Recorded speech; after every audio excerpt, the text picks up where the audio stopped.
Alors moi je reviens encore à une chose, c'est que il faudrait que nous aussi, nous fassions des propositions à ce comité. C'est là que j'allais en venir comme maman. Il faut faire des propositions, leur dire, bon voilà, nous avons assisté, nous avons notre pèlerinage, nous l'avons bien préparé, mais arrivé, voilà ce que nous avons vu. Voilà.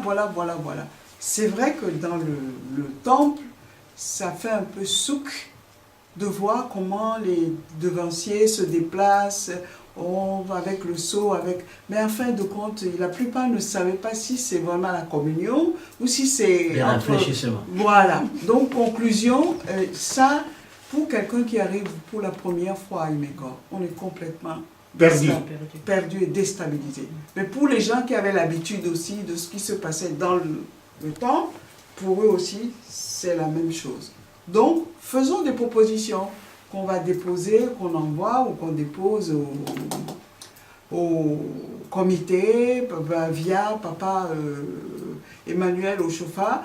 Bon, peut-être que on aura peut-être une solution ou ça va peut-être les aider. Sinon, vraiment, c'est pas ça.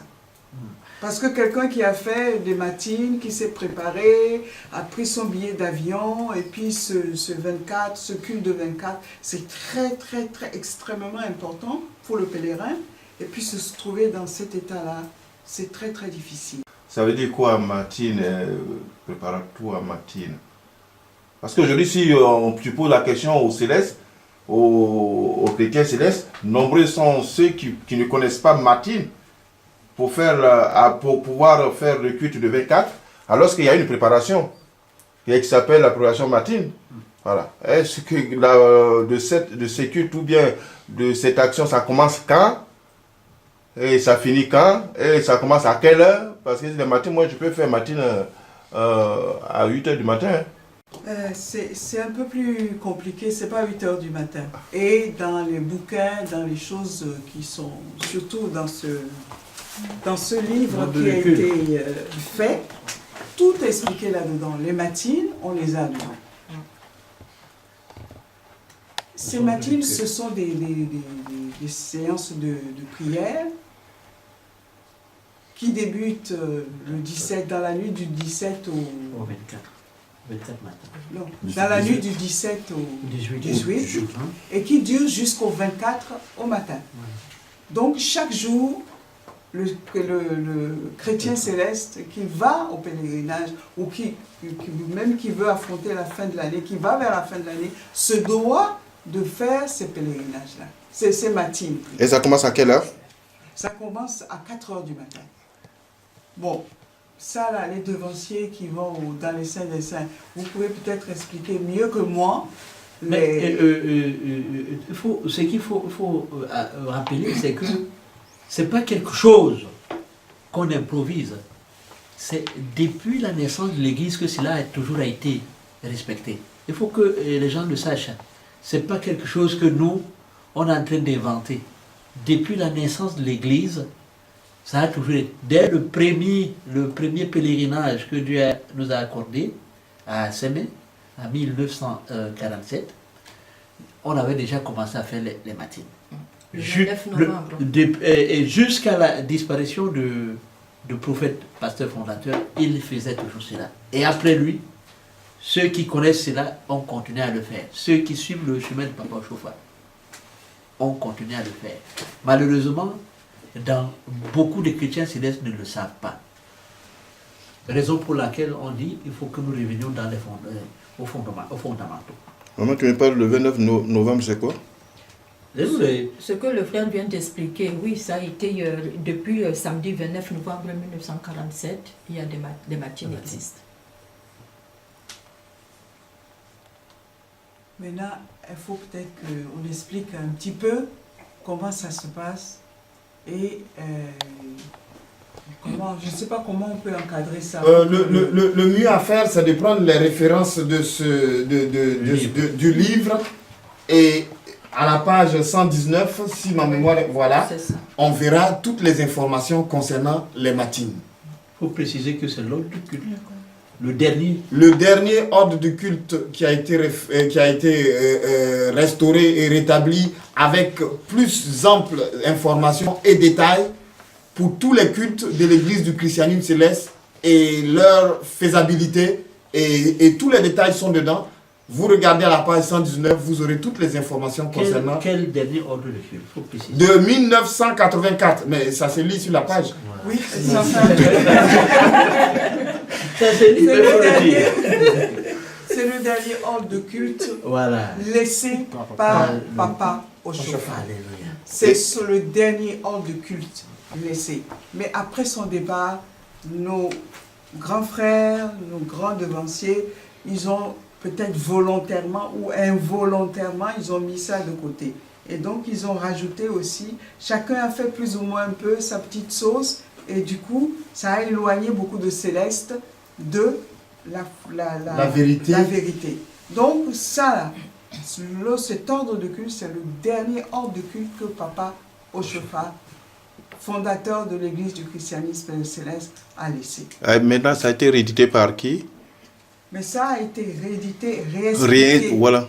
Expliqué parce que, en fin de compte, là, il y a beaucoup d'explications sur les cultes, sur tous les comportements à avoir, chaque période. Les attitudes à avoir. Les attitudes à avoir. Chaque période de l'Église, on peut trouver les explications là-dedans. Donc, c'est le dernier ordre de culte laissé par le fondateur de l'Église du christianisme céleste.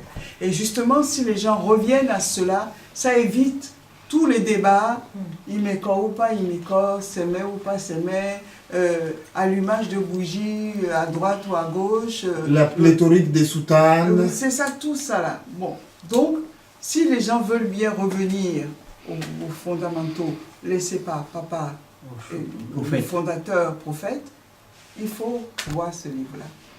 Et c'est lisible même pour les mamans qui ont peur des heures de culte. Non, ça c'est très simple. Et quand une fois que vous avez vu ça, on est à l'aise avec tous les cultes.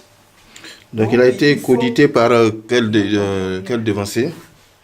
Je sais que par Papa Abdon et par le devancier Lévi en dessous.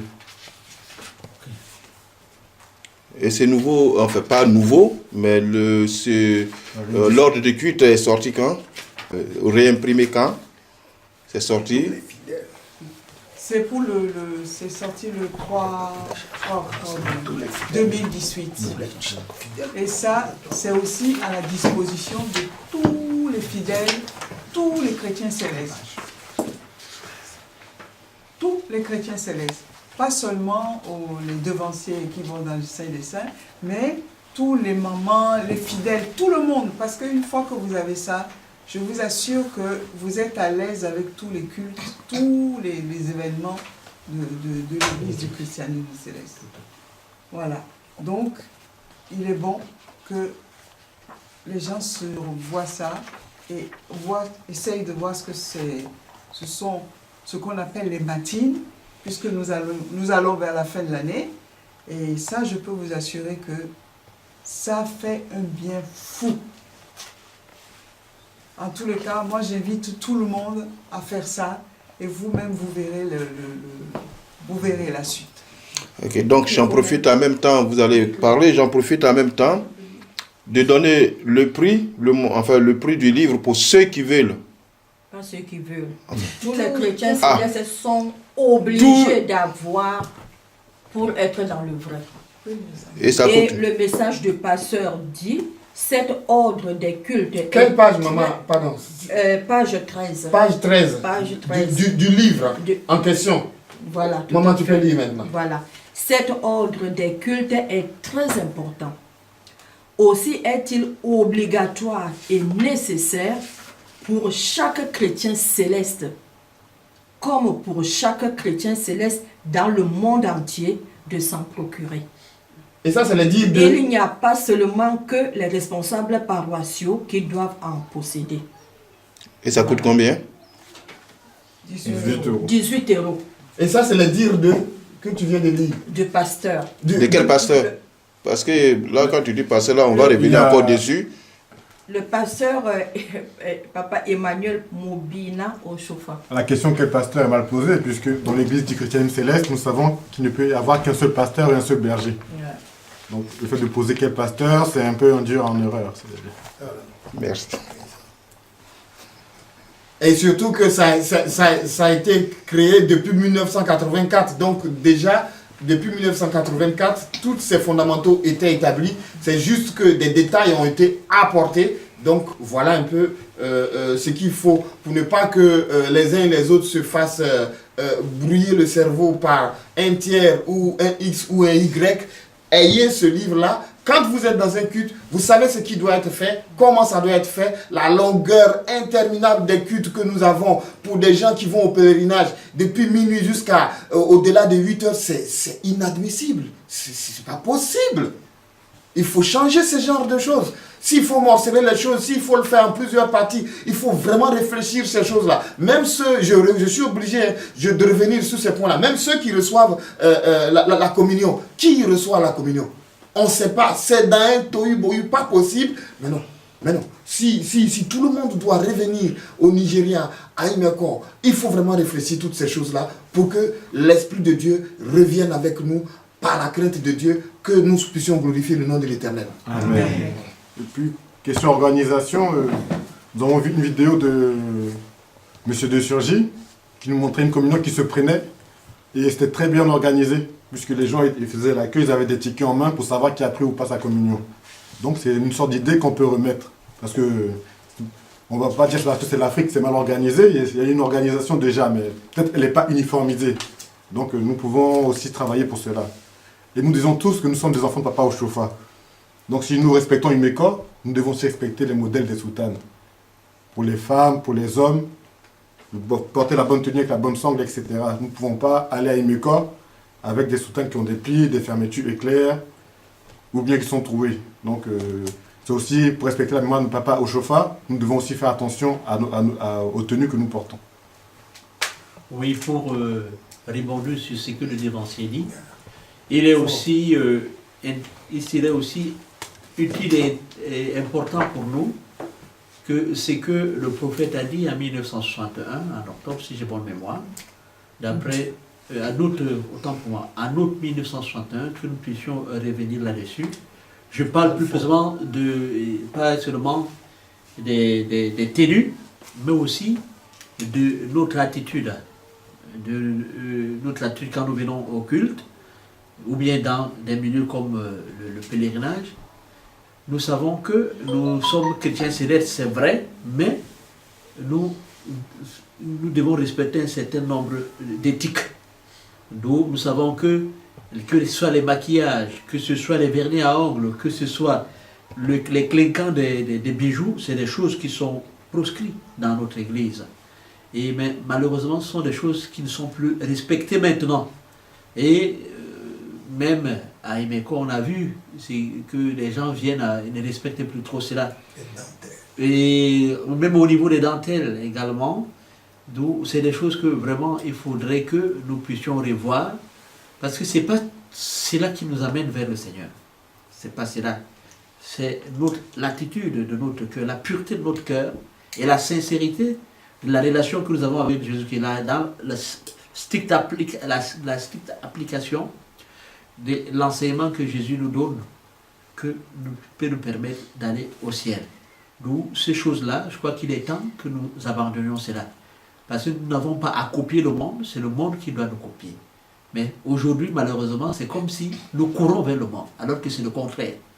D'où toutes ces choses-là, je crois qu'il est temps que nous abandonnions ces choses vaines et que nous revenions vers ce qui est l'essentiel, la sanctification, la purification, la sanctification de notre cœur et le respect de tout ce que le prophète pasteur nous a laissé, qui nous rapproche de Dieu et qui nous ouvre grandement les portes pour aller au ciel.